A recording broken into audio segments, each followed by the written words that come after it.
Φίλες και φίλοι, γεια σας. Βρίσκετε τον εαυτό σας κάπως μοναχικό, χωρίς πολλούς φίλους και σας είναι δύσκολο να βρείτε σύντροφο? Υπάρχει περίπτωση ο λόγος να είναι ότι είστε πολύ έξυπνοι και λαμπεροί.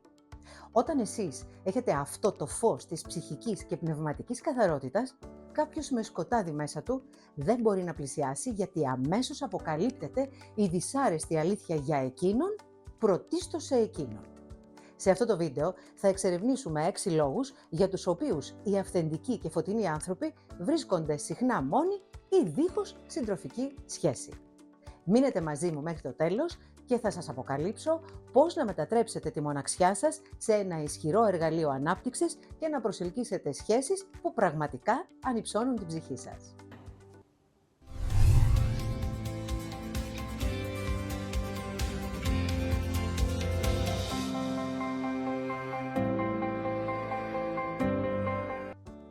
Είμαι η Μέρη Μάρκου, ενεργειακή θεραπεύτρια και δασκάλα της μεθόδου Κοσμοενεργειακή Θεραπευτική, που ανήκει στις άειλες τεχνολογίες και στον τομέα της συμπληρωματικής ιατρικής.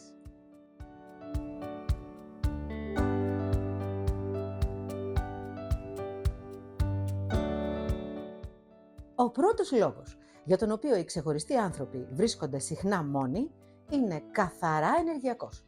Υπάρχει μια έκφραση που λέει «δεν είμαστε στο ίδιο μήκος κύματος». Δεν φαντάζεστε ούτε πόσο ουσιώδης, ούτε πόσο αληθινή είναι. Αν υποθέσουμε ότι η ενέργειά σας είναι μοναδική και ισχυρή, τότε μπορείτε να προσελκύσετε πολλούς ανθρώπους γύρω σας. Ωστόσο, αυτό δεν σημαίνει ότι έχουν όλοι αυτοί οι άνθρωποι την ικανότητα να ταιριάξουν στη δόνησή σας. Τότε δημιουργείται μια ενεργειακή ανισορροπία που μπορεί να σας αφήσει εξαντλημένους, καθώς η οικογένεια, οι φίλοι ή οι συνεργάτες μπορούν ασυναίσθητα να τρέφονται με τη δική σας ενέργεια. Έλκονται από το φως και το πνεύμα σας, αλλά ταυτόχρονα μπορούν να σας τραγγίσουν χωρίς να προσφέρουν την αμοιβαιότητα που απαιτείται για να διατηρήσετε μια υγιή σχέση. Αυτή η συνεχής αποστράγγιση ενέργειας μπορεί να είναι εξαντλητική και να σας εμποδίσει να διατηρήσετε βαθιές και διαρκείς συνδέσεις. Είναι ανάγκη δίχως ενοχές και με καθαρό βλέμμα να βρείτε κάποιους που όχι μόνο εκτιμούν το φως σας απορροφώντας το, αλλά και να ενισχύουν την ενέργειά σας επιστρέφοντας και τη δική τους με ισορροπημένο τρόπο. Είναι πραγματικά ζωτικής σημασίας να έχετε άτομα δίπλα σας που βρίσκονται στην ίδια συχνότητα δόνησης. Να περιμένετε λοιπόν υπομονετικά κάποιους που μπορούν πραγματικά να περπατήσουν μαζί σας με ισορροπημένο και αρμονικό τρόπο. Ο δεύτερος λόγος είναι ότι λίγοι άνθρωποι μπορούν πραγματικά να βοηθήσουν τους ξεχωριστούς ανθρώπους, και αυτό είναι κάτι που τους καθιστά μόνους. Οι υψηλά ενεργειακά δονούμενοι άνθρωποι έχουν ένα πνευματικό και συναισθηματικό βάθος που οι περισσότεροι άνθρωποι δεν μπορούν να φτάσουν ή να κατανοήσουν. Πώς μπορούν λοιπόν να τους βοηθήσουν ή να τους κατανοήσουν? Όμως οι άνθρωποι, μεταξύ άλλων, είναι απαραίτητο να μπορούν να γίνουν και βοηθητικοί μεταξύ τους. Αυτό δημιουργεί στους ξεχωριστούς ανθρώπους ένα μοναχικό ταξίδι, ακόμη και όταν η επιτυχία απογειώνεται και οι δεξιότητές τους αναγνωρίζονται ευρέως. Μπορεί να περιβάλλονται από πολλούς, αλλά εξακολουθούν να αισθάνονται απομονωμένοι, επειδή οι περισσότεροι άνθρωποι δεν είναι εξοπλισμένοι για να αντιμετωπίσουν το βάθος των πνευματικών και συναισθηματικών τους αναγκών, και αν χρειαστούν κάτι, δύσκολα μπορούν να το λάβουν. Αυτό με τον καιρό ίσως δημιουργεί μια απομόνωση που μπορεί να είναι μια οδυνηρή εμπειρία, αλλά είναι επίσης μια ευκαιρία να αναπτύξουν και να ανακαλύψουν τον εαυτό τους. Οι ξεχωριστοί σιγά σιγά μαθαίνουν να εμπιστεύονται τη δική τους εσωτερική δύναμη και αργά ή γρήγορα προσελκύουν άλλες φωτισμένες ψυχές που μπορούν να προσφέρουν την ίδια ποιότητα υποστήριξης και καθοδήγησης που χρειάζονται για να βρουν αυτό το είδος βαθιάς και ουσιαστικής σύνδεσης που αναζητούν. Ο τρίτος λόγος είναι ότι οι φωτεινοί και ξεχωριστοί άνθρωποι συνήθως είναι παλιές ψυχές και κουβαλούν βαθιές πληγές που προέρχονται συχνά από προηγούμενες εμπειρίες και παιδικά τραύματα που δεν έχουν όμως ακόμη επουλωθεί πλήρως. Αυτές οι πληγές μπορούν να δημιουργήσουν συναισθηματικά μπλοκαρίσματα που δυσκολεύουν το σχηματισμό στενών και ουσιαστικών σχέσεων. Αυτό είναι κάτι που χρειάζεται προσοχή για να μην σας τραβήξει προς τα κάτω η θλίψη. Η ενέργεια του πλανήτη, ειδικά σε περιόδους πνευματικής μεταμόρφωσης και ανάληψης, όπως αυτή που διερχόμαστε, συχνά απαιτεί από τους ξεχωριστούς και φωτεινούς ανθρώπους να αντιμετωπίσουν και να θεραπεύσουν αυτά τα παλιά ψυχοπνευματικά τους τραύματα, ανεβάζοντας την ποιότητα των συναισθημάτων τους και κατά συνέπεια τα hertz τους. Είναι ανάγκη να βρείτε ένα καινούριο τρόπο σκέψης. Υπάρχει μια παροιμία που λέει «Από πού είναι αυτό το κλαράκι? Από εκείνο το δεντράκι». Στην περίπτωση των ξεχωριστών ανθρώπων, χρειάζεται να καταλάβουν πως έχουν έρθει για να κόψουν με μαεστρία αυτό το κλαράκι και να το φυτέψουν λίγο πιο κάτω, προκειμένου να καλλιεργήσουν το δικό τους δεντράκι. Διότι μόνο έτσι μπορεί να επιτευχθεί η εξέλιξη στο ανθρώπινο είδος. Η ευθύνη τους είναι λοιπόν μεγάλη, διότι χρειάζεται να γιατρέψουν πλήρως τον εαυτό τους και να δείξουν και στους υπόλοιπους με ποιο τρόπο το έκαναν αυτό, αλλά και τι δημιουργήθηκε μετά από αυτή την πνευματική διαδρομή.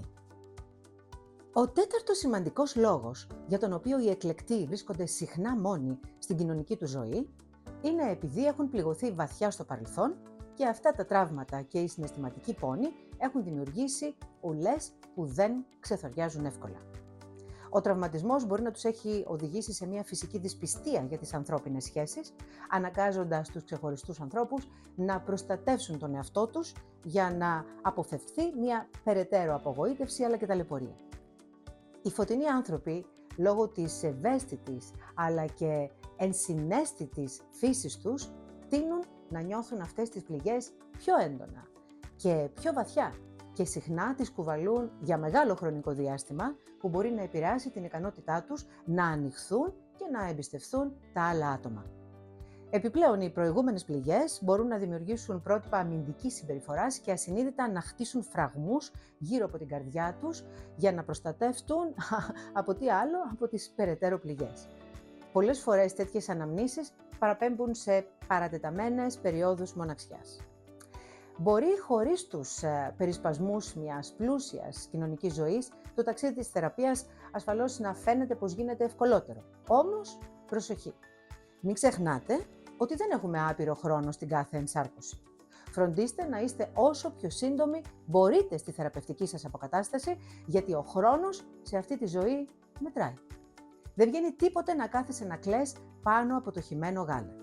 Οπότε, κάντε με γρηγορότερους ρυθμούς ό,τι καλύτερο μπορείτε για την αποκατάσταση των τραυμάτων σας και το σύμπαν θα έρθει να σας συναντήσει και να σας φέρει ό,τι προσδοκείτε. Ο πέμπτος λόγος σχετίζεται καθαρά με τη συντροφικότητα. Οι ξεχωριστοί άνθρωποι έχουν υψηλή ενέργεια και δόνηση και αυτό σημαίνει ότι και οι σύντροφοί τους πρέπει να βρίσκονται σε μια παρόμοια συχνότητα για να λειτουργήσει η σχέση αρμονικά. Δεν είναι δυνατόν για τους ξεχωριστούς ανθρώπους να συμβιβαστούν με επιφανειακές συνδέσεις ή με άτομα που δεν μοιράζονται τον ίδιο πνευματικό και συναισθηματικό κόσμο. Αυτό μάλιστα μπορεί να αποβεί επικίνδυνο για τον υψηλότερα δονούμενο, καθώς μια τέτοιου είδους σύνδεση μπορεί να αποδειχτεί βαμπυριστική και αναγκαστικά θα κάνει το άτομο να ξεστρατήσει από την πορεία του. Η έβρεση κάποιου που πραγματικά έχει την ανάλογη δονητική συνήχηση με τον φωτεινό είναι μία διαδικασία που δεν μπορεί να πιεστεί. Χρειάζεται χρόνο στο σύμπαν να σπάσει τις καρμικές γραμμές και να ευθυγραμμίσει τις συνθήκες ώστε να φέρει στη ζωή του έναν σύντροφο που βρίσκεται στο ίδιο επίπεδο συνείδησης και που μπορεί να προσφέρει τη συναισθηματική, πνευματική αλλά και ενεργειακή υποστήριξη που χρειάζεται αυτή η αναζήτηση και αυτή η σχέση. Η συμβατότητα είναι αυτή που κάνει τόσο προκλητική αλλά και απαραίτητη αυτή την αναμονή. Αυτή είναι στην πραγματικότητα μια διαδικασία αμοιβαίας προετοιμασίας, απαραίτητη για να διασφαλιστεί ότι όταν τελικά ενωθούν αυτές οι δύο ψυχές, είναι πραγματικά έτοιμες να υποστηρίξουν η μία την άλλη και να αναπτυχθούν μαζί. Ολοκληρώνοντας, ήρθε η ώρα να περάσουμε στον έκτο λόγο και να μιλήσουμε επιτέλους για τον ελέφαντα στο δωμάτιο. Μέχρι και σήμερα κανείς μας δεν φύτρωσε. Όλοι μας ανήκουμε και προερχόμαστε από κάποιο σύστημα, την οικογένειά μας. Τα οικογενειακά πρότυπα είναι πραγματικά πολύ συγκεκριμένα αλλά και σκληρά. Από τη στιγμή που γεννιόμαστε, όλοι προσπαθούν να ανακαλύψουν σε ποιον μοιάζει περισσότερο το παιδί. Παρότι ασφαλώς η κληρονομικότητα, τουλάχιστον σε επίπεδο χρώματος μαλλιών και ματιών, είναι παρούσα, όλη αυτή η ανάγκη των συγγενών δείχνει πως από την αρχή το ανθρώπινο σύστημα προσπαθεί να χαράξει τις γραμμές του. Για όλους εμάς που ασχολούμαστε σε βάθος με την προέλευση και την πορεία της ζωής, γνωρίζουμε πως κάθε παιδί έχει επιλέξει τους γονείς του και κατά συνέπεια την οικογένειά του τουλάχιστον 6 μήνες πριν τη σύλληψή του, σύμφωνα με το ενεργειακό του πρόγραμμα, το σχηματισμένο κάρμα των προηγούμενων ενσαρκώσεων, αλλά και τον τάρμα του. Αυτή η ανάλυση όμως αφορά πραγματικά ένα άλλο βίντεο. Παρακαλώ, όσοι διαφωνείτε, καλά κάνετε, αλλά κρατήστε τα άλογά σας. Συνεχίζω.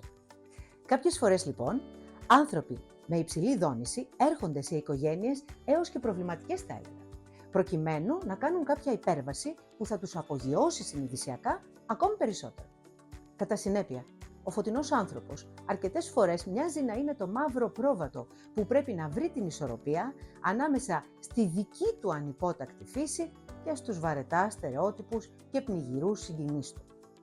Αυτή είναι πραγματικά μια πολύ δύσκολη εξίσωση, καθώς χρειάζεται να πριτανεύσει η αγάπη, αλλά να εξασφαλιστεί και η πλήρης ανεξαρτησία και η λάμψη των ξεχωριστών προσωπικότητων.